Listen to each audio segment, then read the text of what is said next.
Hello, messy homesteaders.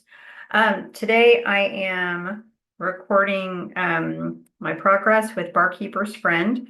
That does not mean I'm drinking in the morning. It means I am cleaning the bathtub in the morning. I try to do it in the morning because my window is south facing in the bathroom, and so that's when I have good light to see kind of where everything is that needs to be cleaned.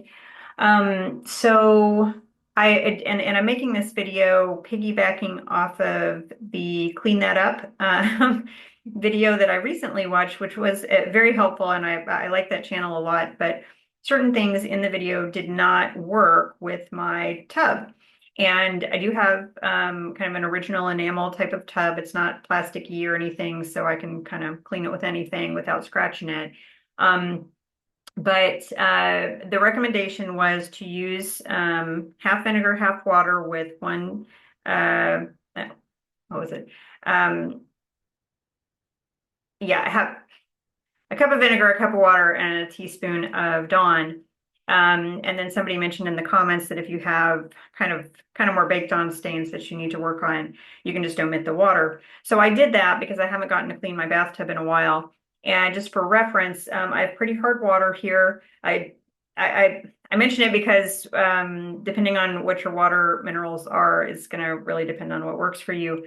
Um, but I'm in southern US. I have harder water where I am in a pretty rural community, and but I am on municipal line, and um, I don't really have soap scum very often because I use charcoal sometimes in the bath. That discolors the bath, and so that's something that I have to work on. But as far as soap scum, it actually binds to the soap scum, and because it's a binder and that's what it does. So it'll bind to anything synthetic or anything that's scummy or that's not needed anymore, or that's a parasite or whatever. So it makes for very clean water, and it grabs the soap scum, so I never have to scrub that much at all.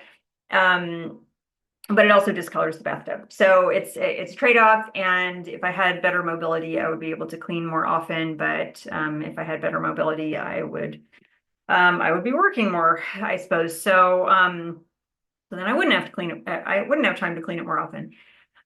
So when we're coming into this cleaning today, that I'm going to show you kind of the before and after of, um, bear in mind, I had already tried to clean it with the vinegar and Dawn solution per the Clean That Up directions.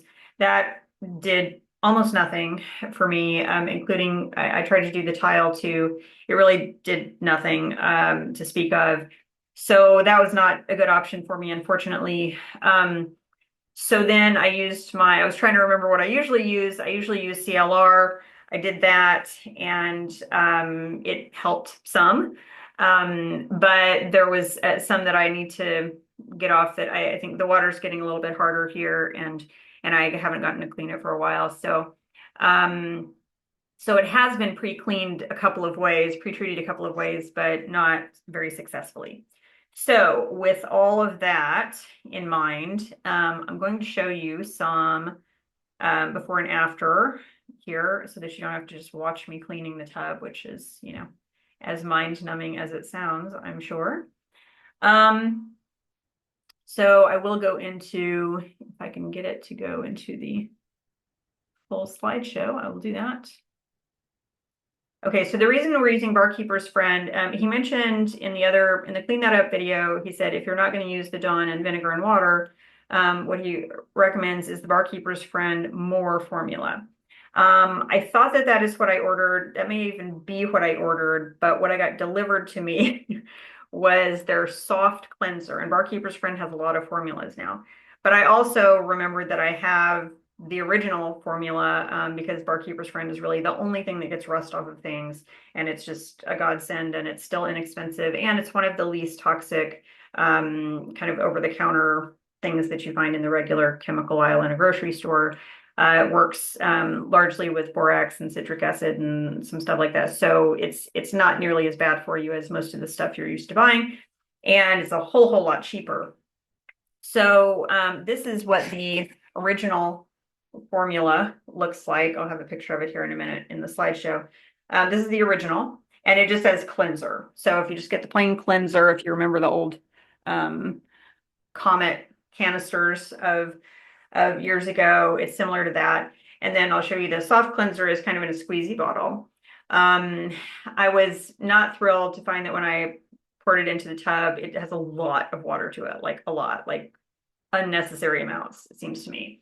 So you're mostly paying for that, and it is a plastic bottle instead of a, I would guess it's an aluminum canister that we're using at this point. So, but these also work on stainless steel as well as any kind of porcelain that you've got going. You know, if you're using like a plastic bath inset, you may be partial to the soft cleanser. I just remember as a kid, I usually used Comet because that's what my mom gave me to clean our tubs, and that worked fine. And then I went to a friend's house and helped her one day and used soft scrub, and it did not a damn thing. So so I'm a little wary of these soft cleansers, but you do you. Okay, so this first picture, you can see on the left kind of a half and half. The yellow is not the original situation of my tub, let me assure you. That's actually what the Barkeeper's Friend cleanser looks like once it kind of activates. Most of my cleansers that cost a lot more and that are a lot more toxic need to be poured onto the tub when it's dry. Barkeeper's Friend is different. It needs to go onto a wet tub. And you know, think about this, it's a powder, and so you know, it needs to paste up a little bit and so forth. So you put it on and it doesn't get yellow right away, but it does get like pretty yellow after a while. And then after you've been kind of working with it for, I don't know, 5 minutes or something, you'll smell just a little bit of a sulfur smell. It's not overpowering. It's not like when you spray scrubbing bubbles in your tub or CLR or anything like noxious like that. It's just a little bit, and it doesn't last very long either. I did have my window open a little bit, but my ventilation in here is not very good. So it's not bad. And for those of us who are sensitive to smells, I wouldn't worry too much about it. But you can see kind of the left side and the right side. The right side, I did not treat with the original formula. I did that with the soft cleanser later. But you can see that's it in action. I did have to scrub with it for kind of a while. What the Clean That Up guy had said was that if you're having trouble getting the bottom of your tub clean because of that non-stick stuff they put on it, texture or whatever. I didn't even know I had non-stick texture on there until I did I did enough cleaning and kind of felt around enough that I was like, oh, that's why that's not coming off. That's what that is that he's talking about. So he had said you kind of got to leave it on there. That's a different direction than is on the box kind of thing. On the box, they say like, you know, do it within the first minute kind of thing. But I did make a paste that was fairly thick. I'd say overall for half the tub, I used about 2 tablespoons. So not super bunches, but you know, enough to make a good paste and scrub. And the scrubbing thing that I use, and you probably wouldn't want to do this if you have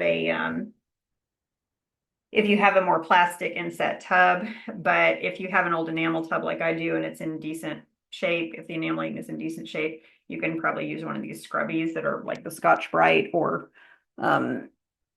whatever Scotch-Brite substitute you end up with from the dollar store.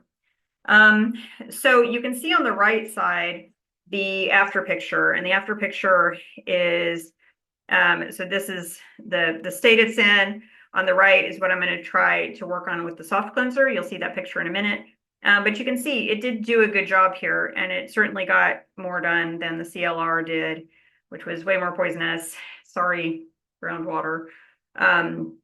So I am very happy with it. I expected a pretty good result from the Barkeeper's Friend because it always gives a good result.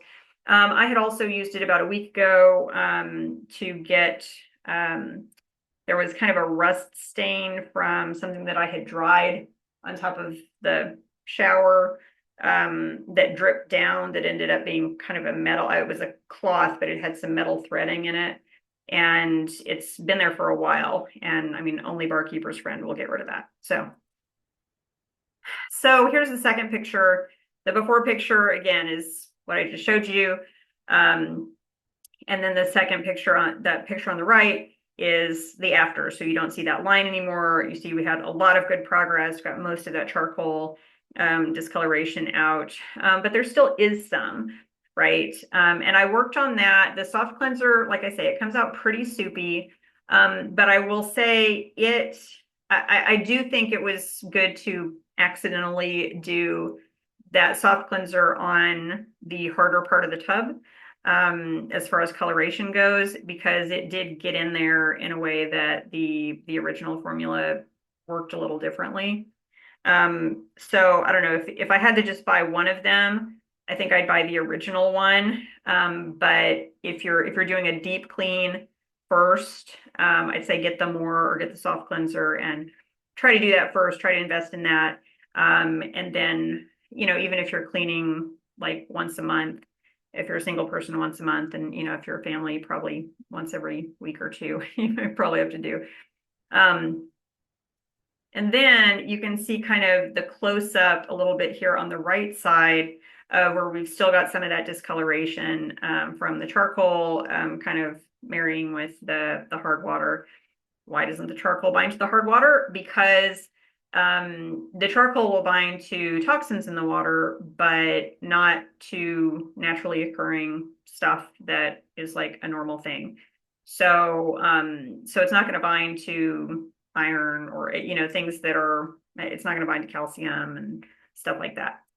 It's very smart that way, which also makes it's why hospitals and homeopaths alike use it for poison treatment, for people to kind of grab that in the body and get rid of it before it gets into anywhere else.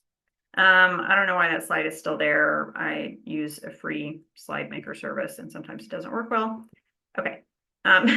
So I do delete these things, but sometimes they don't delete. So in terms of value for money, this is kind of what you're looking at. So the cleanser, certainly, the cheaper cleanser certainly does some job, but like how much do you have to use and what does that end up with per use? So like I say, I used about 2 tablespoons per half a tub. So call that 4 tablespoons for the whole tub. But also bearing in mind that this was a deeper cleaning. If you were doing every week or two in your household with family, probably 2 tablespoons would be fine.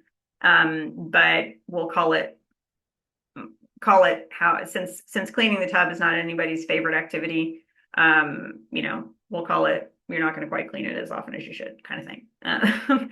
So at Walmart recently, this cost $2.24 for 21 ounces.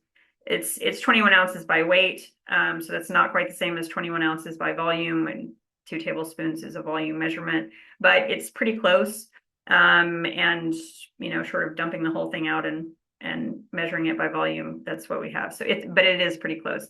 So it's about 22.5 cents per use, so per full tub cleaning, plus your water expense and your and you probably want to have a rag nearby, because I did find after I kind of cleaned everything, the grit in both formulas, it does kind of linger a little bit. It's not as bad as like a Comet would, but I did find that even after I rinsed it from the main tap and from the shower tap, I needed to, with the shower tap on, I needed to kind of pull some of those little grains with a washcloth. So you might do that. So basically this is 10 uses per full tub per canister. And the way that you calculate that is 2 tablespoons equals an ounce. Actually, wait, then I did that wrong. Boop, boop, boop. Hang on a second. I'm going to figure it out. Let's see, 21 ounces.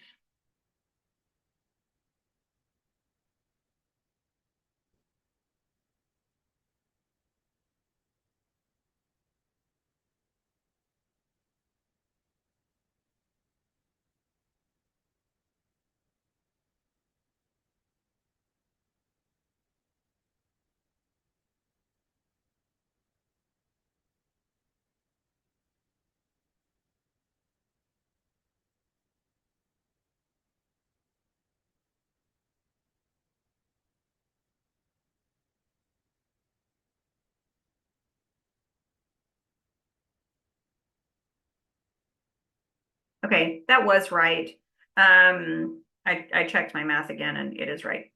Um, so because 2 tablespoons is half a tub. So 1 ounce per half a tub is 2 ounces per tub. Divide that into 21 ounces.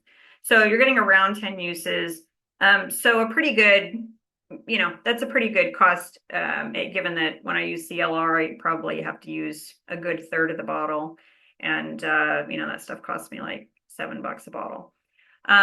With the soft cleanser, and again, this is not the more formula. I meant to do the more formula and somehow that's not what I received, but at 272 for 26 ounces, and you're using about 1 cup per full tub, then you're going to end up spending 83.7 cents. So still quite a bit cheaper than what you're getting in a lot of other products. But with this, you're only getting about 3.5 uses. And, on top of that, not being convenient for your wallet, it's also not convenient when, if you got to have a bunch of this stuff cluttering up your pantry. So anyway, I hope that's helpful. I learned a few more things. I'm going to do some more. There are some things you really can't see in pictures that I still want to work on that seem like maybe little kind of pre-rust spots, kind of iron spots around on that tub. But I think I'll have to get into the tub and do that a little bit at a time because when you can spot treat, then you can see whether you're having progress. So I'll do that in a separate video. All right, over and out.